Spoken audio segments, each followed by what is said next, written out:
Hello and welcome to Virtual Concert Hall's live music channel.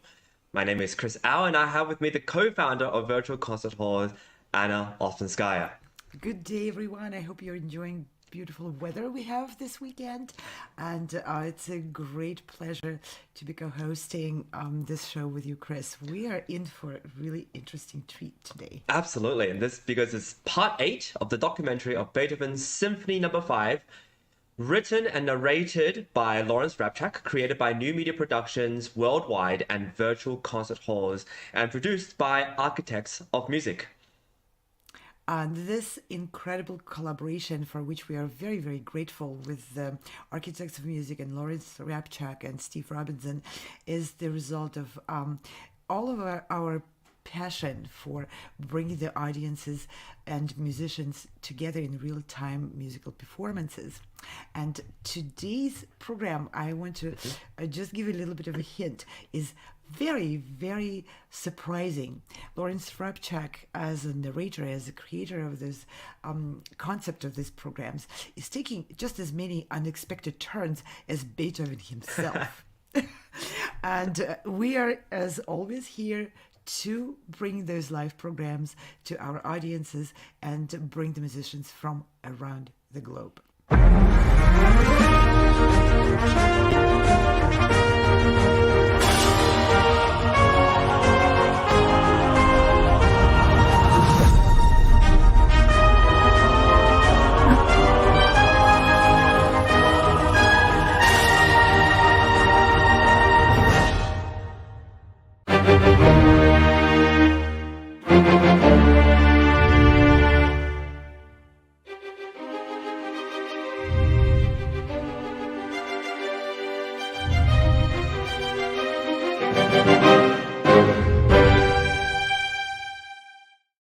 The other sidebar involves the first performance of the Fifth Symphony.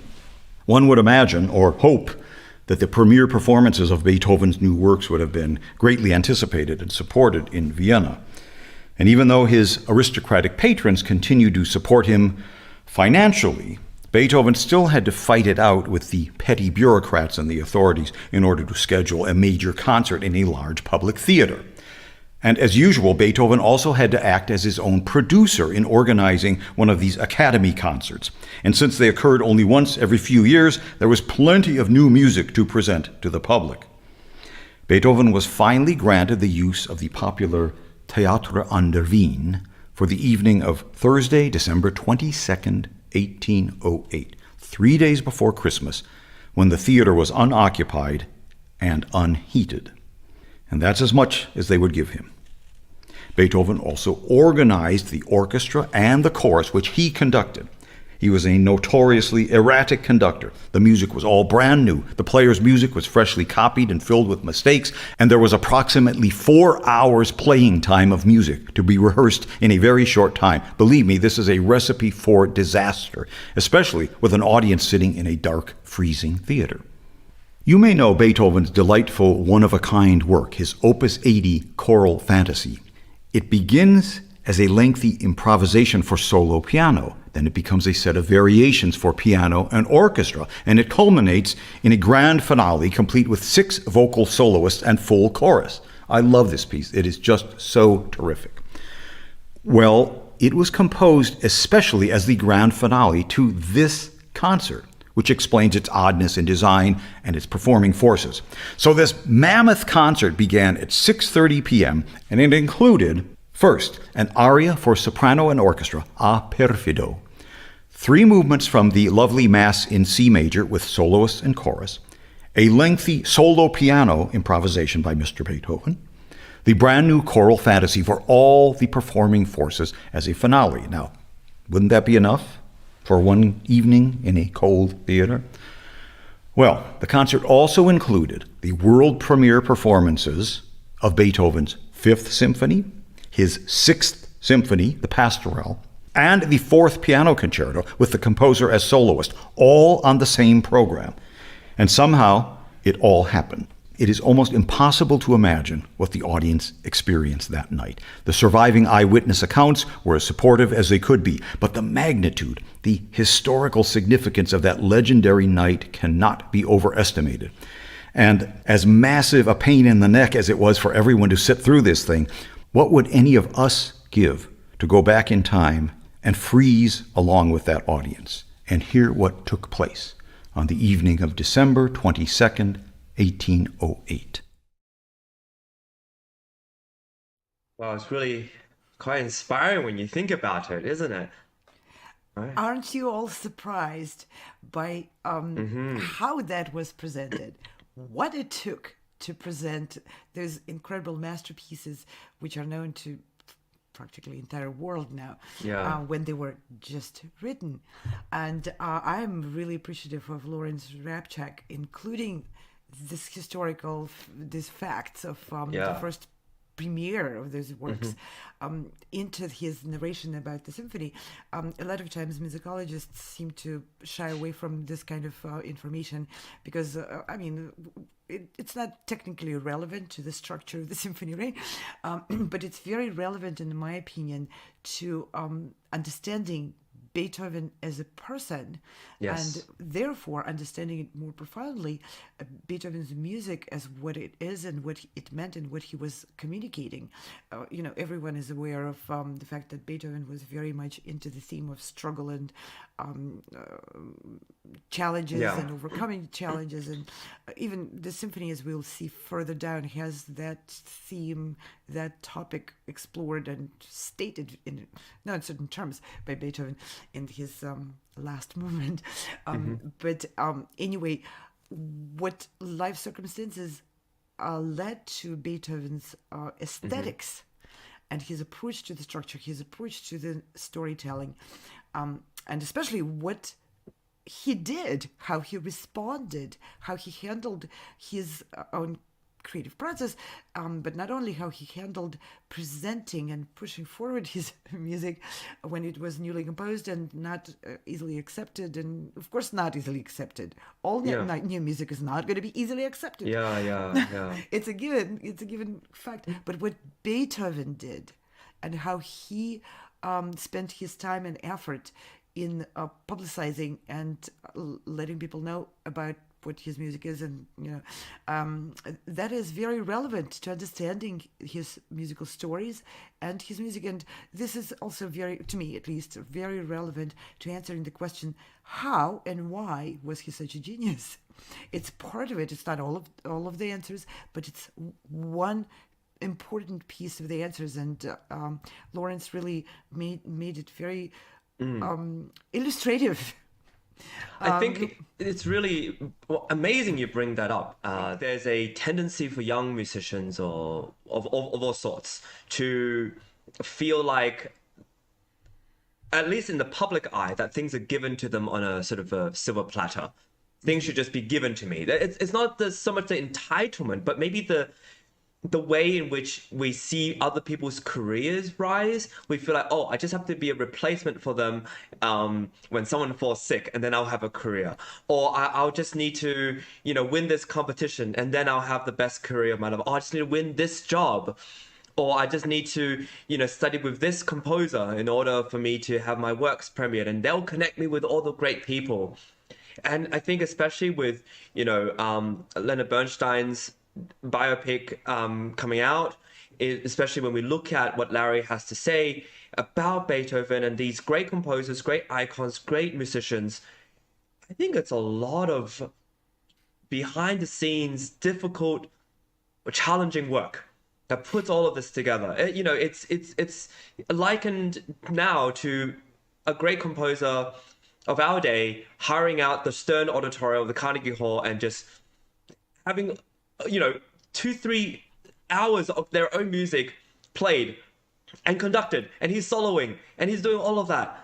I don't see anyone doing that unless they were given that opportunity because some wealthy donor was going to pay for it. Well, speaking of wealthy donors, where do those appear from? They don't appear from thin air. So Beethoven was a very diligent networker, and he did all and everything that it takes for his music to be presented. Now, Yeah. you're right, but likening this concert to hiring a Stern auditorium at the Carnegie Hall, hiring the orchestra, hiring the choir, Yeah. conducting all of it, copying, by the way, all the parts by hand, or hiring Yes. someone to copy that. Yeah. And on top of it, publicizing, inviting the audience, and making sure they're locked in and actually listen to the end of the concert. Yeah. Minus the heat. So plus Totally, the totally. cold. And Yeah. also Beethoven went through extraordinary lengths of applying for grants and sponsorships, and very often than not he was turned down. Now, can you imagine someone with less resilience than this man getting turned down and not getting the Stern auditorium because, well, what the heck you're going to present there? Some new concert or new music? Who cares about new music? All of that stuff. Being turned down and not giving up and still doing it on top of composing. It's very natural for the person to say, well, I'm a composer. I need to dedicate my time to composing.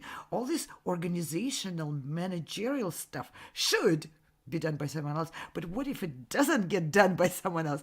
And Beethoven, of all people, was probably one of the most entitled to all the managerial stuff to be done. Oh, he had the gift, he had the talent. He studied with Haydn. Yeah. He had all the makings. Yeah, just like Lawrence says, what would we all give today to be sitting in that cold theater and be present in the first performance of Beethoven's Fourth Concerto, played by Beethoven himself? Yeah. How much money would we give, Chris? How much money would you give? It's crazy. And also, don't forget, I think at least this point in his life, he was probably suffering very much from his lack of hearing. That he wasn't, no hearing aids. He wasn't going to be able to fully experience what was going on. I think the sheer thing that probably drove him through it all was will. This determination, this idea that no, this is going to happen, whether I'm deaf or not, whether I'm able to conduct or otherwise, whether I have a chorus or a good piano. I wonder what kind of piano he played that evening for the premiere of the... Was it tuned? Yeah, was it tuned? Was it a Steinway D that's been worked on meticulously by a technician? What was it? What are the circumstances that we don't know that drove this to come? And look at the program. Do you see any other organizational orchestra putting on a program like this today? It's impossible. How much did he have to pay the musicians to play this much of new music, which they've never seen? And of course, there's so much resistance against new music, and it's historic. It's always, it's not only today, it was in Beethoven's time.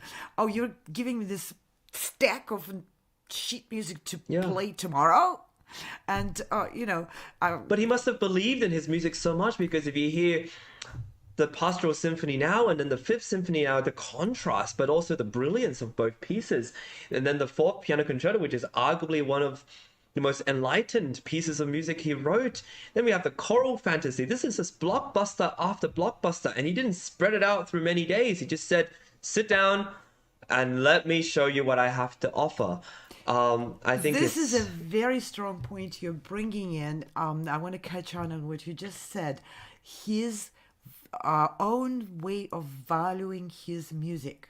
Mm-hmm. Where did he draw that much power and that much will to doing all this administrative, organizational, to put himself up for 6 hours of a concert, conducting and performing it on all of the stuff which was involved with that, and even what Lawrence Rapchak is mentioning, getting the theater itself was a hurdle. Yes. And he got it for the day when nothing more important was happening there. 2 days before Christmas. Who goes to a concert 2 days before Christmas? Ask any manager, they'll say that's a bad date for the concert, because people go to see Nutcracker was not composed yet. Maybe other ballets, other operettas. It's a Yeah, they might be watching their version of the Nutcracker. I'm sure And there especially were with other Viennese versions. waltzes and these amazing other fun events. And yet For God's sake, people go shopping, and they always did during the 2 days before Yeah. Christmas. And it's a bad idea to put 6 hours worth of new music 2 days before Christmas in the cold theater. But Beethoven couldn't get the theater for another date, for a more suitable date, and he agreed to that anyway. So what is driving the man to not compose in the time when he was organizing this concert? He was not composing anything, and he's a composer, right? He needs to be on that pedestal. Just focus on my art. No, he didn't. He ran around hiring musicians, arguing over logistics, solving a ton of logistic problems which have nothing to do with composing symphonies. What was that which was driving the man to do the job which he was not required to do? He could just play a victim and say, okay, well, I composed this timeless masterpieces and nobody wants to put it up on the theater. I'll just put it in my table and screw the rest of the world, let you live without my masterpieces. So many people go that route. He didn't.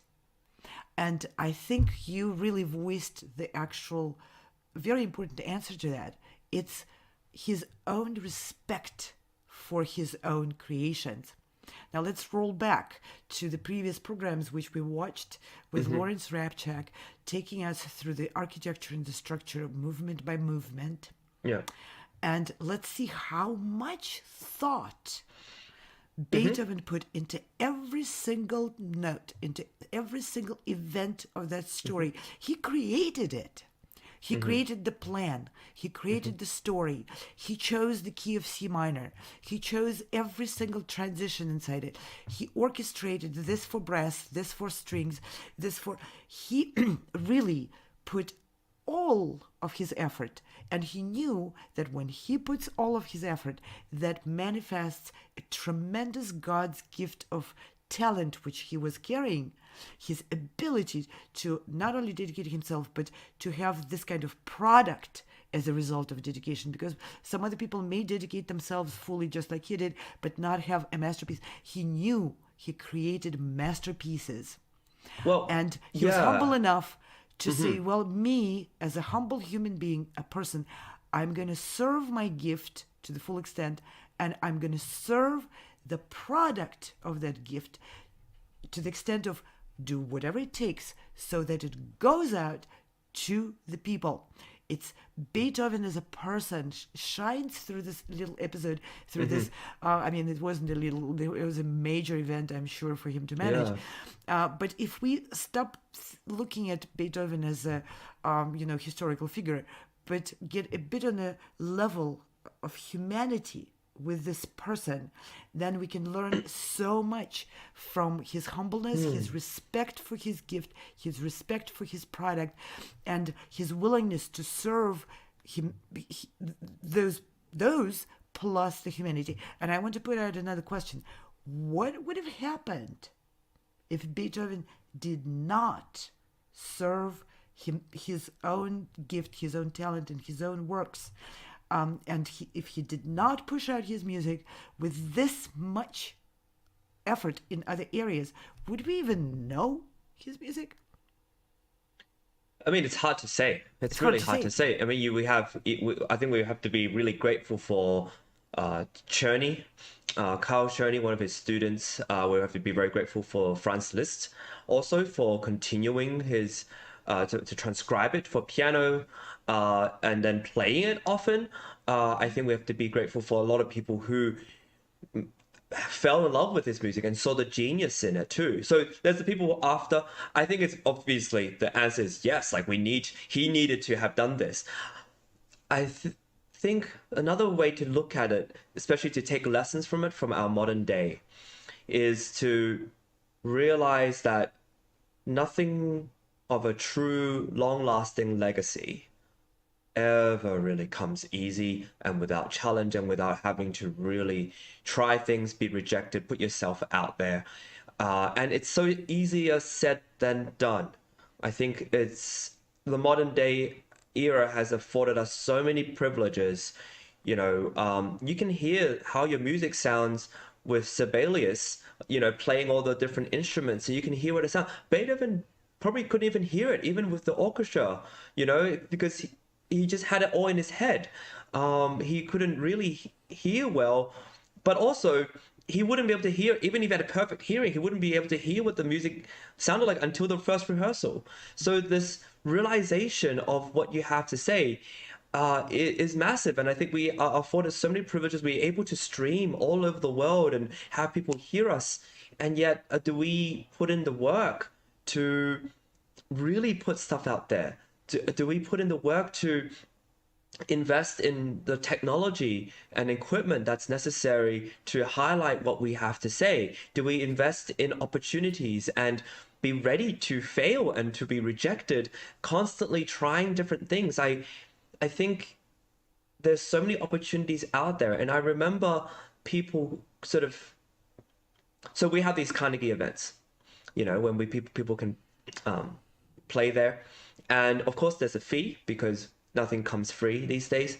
And I think a lot about... Never. No, nothing Beethoven comes free. had to pay to rent this hall. Exactly. And I he think had to a lot pay of... for the...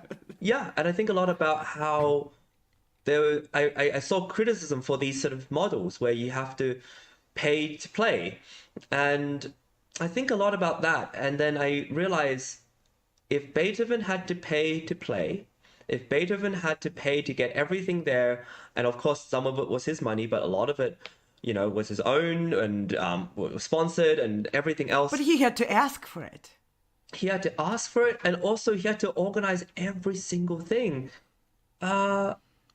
What's stopping us? And you think of all the other great composers we know, they are the product not of some pure luck or someone handing things on a silver platter, but I think they're a result. And everything, even the sustenance, the sustaining a career requires so much of our own personal effort. And I think ultimately what it is that you have to believe in what you're doing.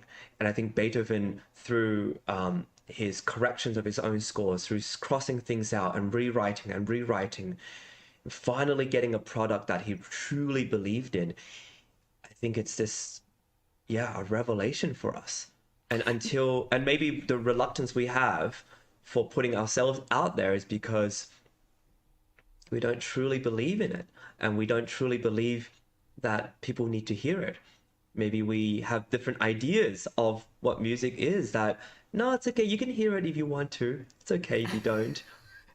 No, for Beethoven, there was no question about it. Exactly. You sit down, listen to this aria with chorus, you listen to the Mass that I wrote in C major, you listen to the 6th Symphony, the 5th Symphony, the 4th Piano Concerto, and the Choral Fantasy, and then you can leave, and you will be mind blown.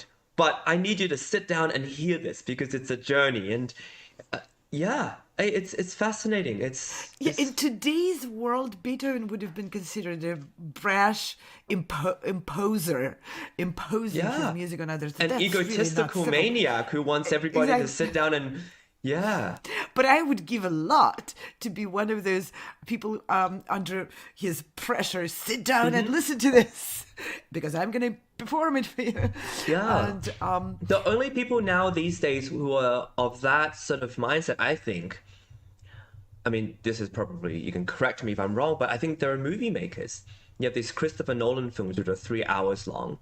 We have, trilogies and part 1, part 2s of different movies that are meant for much longer. You have incredible TV series which people are, in a way, expected to binge because it's a journey. And they're not afraid to slow down the storytelling to get the right details, to get the right writing, to get the right cinematography. And there's uncompromising. And I think I'm very inspired by this. I think that's right. I'm not trying to teach anybody a lesson here. I think it's a very inspiring lesson for me to learn. And if I'm afraid of what I have to put out there, it's because I haven't fully invested in it and believed in it. And when I do, then there's no reason for me not to put it out. And I think that's the reason for so many successful people in the industry. I have no doubt Beethoven had lots of doubts about himself as well. Yeah. And that's showing into in the corrections, just like you mentioned, and tons of corrections of the scores and whatnot. And that's very human to have self-doubt. And we all go through that, and I'm sure Beethoven went through that just as much. For sure. But the way he handled it, I firmly believe, is part of who he became as a composer. It's not like he was just writing some, like you said, silver platter or silver train of an incredible talent. He just had to close the eyes and perfect music would flow out. That's a very childish misconception, which is simply doesn't exist. But for him, the process of creation and the time, he just had very high human values in all of it. And he was willing to work as hard as it takes to serve the purposes which he set out to accomplish.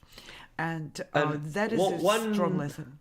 One extra thing, and we can see this because he had piano duels, right? Those piano duels with Clementi, and I'm starting to think that there's an incredible competitive side in him that says, I'm the best, really. I need to show you that. Sit down. This is why I'm the best. Think about the repertoire, the program. Is there any music form that he has? I mean, except for maybe an opera, which he did eventually write, right? But that would be too expensive to put all together too. But there's everything under the sun. There's programmatic music in this Pastoral Symphony. There's piano concerto, so he shows him off as a pianist, soloist with orchestra. There's a solo piano improvisation in there, so people don't forget he was a really genius improviser as well. There's chorus. There's everything under the sun. I think a part of him wanted to make sure that everybody by Christmas knew he was the best in Vienna. Could be. And I don't want to discount that as part of the whole bigger picture.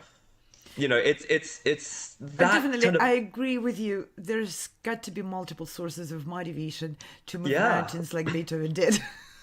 You have to say, no, hold on, you guys sit there as an orchestra and play the music I write. I need people who are listening, who I've invited, to realize I'm the best in Vienna at the moment, right? This is my place. Right, I'm not saying this to make him seem like someone who's egotistical necessarily, but it's part of it. I think it's all part of it. It's all part of it, and I think the key element in there. I mean, I'm speaking on behalf of Beethoven, who's a dead man, a couple of centuries now, but a big part of it is the general attitude of drawing motivation towards action from whatever that motivation is, whether it's competitiveness, whether it's serving, whether it's respect for his own product, whether it's legacy. All of these motivations exist, but some people like Beethoven just somehow cracked the magic of drawing motivation as a call to action from all those sources. And that's, for me, a very important lesson here too. Maybe when you become more and more deaf, you stop listening to the haters and you just start listening to the inner voice that says, yeah, screw them all. I'm going to show them. From what I know of Beethoven's epistolar legacy, he was not deaf to haters. It hurt him, and he never was able to turn a deaf ear to haters. Sometimes that's the fuel that you need, right? With the letters people write about how you play or what your music is. It's really, this is a great topic for us to talk about, and I think Larry really put a great little stimulus for us. It's a short video, but we really inspired us to have this conversation about what it takes. What it really even takes. The placement of this topic at the end of the third movement, before we move with Larry Rapchak to the fourth movement, has its own meaning, and people are going to find out when they see the next chapter of this series. So it's very well planned, and there is a reason why Larry has this little detour into Beethoven as a manager, Beethoven as a music presenter, Beethoven as a producer, where it is. I'm not going to say more. It'll be shown in the next episodes. So tune in for the next part. And for now, we're going to give a big hand to the team because it's a big part of putting all these videos and things together so that you can enjoy and understand the genius of Beethoven. New media productions, virtual concert halls, architects of music, and of course, the amazing narration by Lawrence Rapchak. And I want everyone to also check out Architects of Music website and their channel on the YouTube, because there you will be able to see more of those productions. And also, speaking of self-management and producing, I would like to invite everyone who is watching to consider being part of our music and musicians daily live shows. If you have a project which you care deeply about and you want people to know about it, maybe learn from Beethoven. Sit down and watch it. We are here and we produce these programs with the same purpose as Beethoven had, because we believe in what musicians from around the world are bringing today. We believe in your projects. We believe in the value of it, in the power of it to change the world for the better. For lack of a better description, this may seem naive, but we actually do believe in it. And so please check out our websites, soundexpressivecompetition.com, progressivemusicians.com, callorchestra.com. Learn more about the productions of the virtual concert halls at virtualconcerthalls.com. Get in touch with us. Send us a message. We are on over 50 channels on all the major platforms. Get in touch with us. We would be happy to share your project, your educational system, whatever that is you think is valuable enough that you want to bring it to the rest of the world. We are here to support that. Amazing. And that's really a big part of what we do, and elevate other artists and put things out there so that you can enjoy and share the brilliance of our fellow musicians in the past and in the present. And with that, we'll see you next time for part 9, which will delve into the 4th movement of this amazing Beethoven Symphony No. 5. See you next time. See Bye you. for now. No matter where you are or who you are, music connects us all. We started with a dream, but now we are paving the future. Welcome to the Sound Espressiva Global Competition. Fully virtual, yet bringing musicians closer together than ever before, now on a global scale. True live, inclusivity, diversity, connection, community, an extraordinary array of judges. Get noticed by companies all over the world. Prizes, scholarships, performance opportunities. Apply to be a part of the most exciting congregation of artists like nothing you've ever seen before. We guarantee quality and leave no musician behind. We can't wait to hear you on the virtual stage.